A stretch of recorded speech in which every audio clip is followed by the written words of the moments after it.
Ma'am, ito na po yung sample ng round tube. Wait lang, sabi kasi ng tito ko, pag dumidikit sa magnet, hindi daw legit. Ma'am! Actually, marami pa rin ang gumagamit ng magnet test para malaman kung ang stainless ay 202 or 304. Pero alam mo ba, hindi pa rin yun 100% na tumpak na basehan.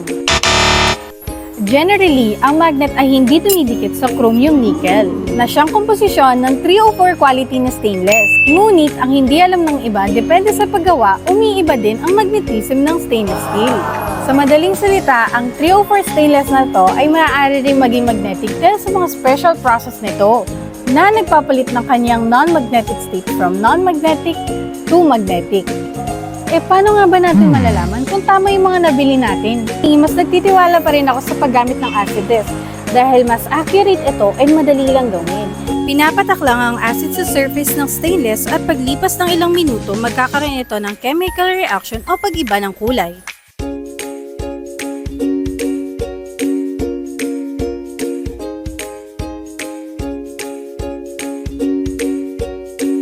Sa pamamagitan ng pagmatch ng kulay sa color chart nito, ay ma-identify na natin ang totoong grade ng stainless steel.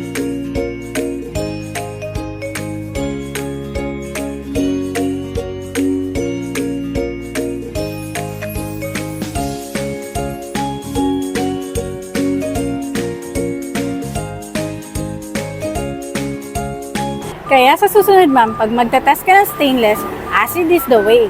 Wow, magic! Buy magnet, ito ang legit!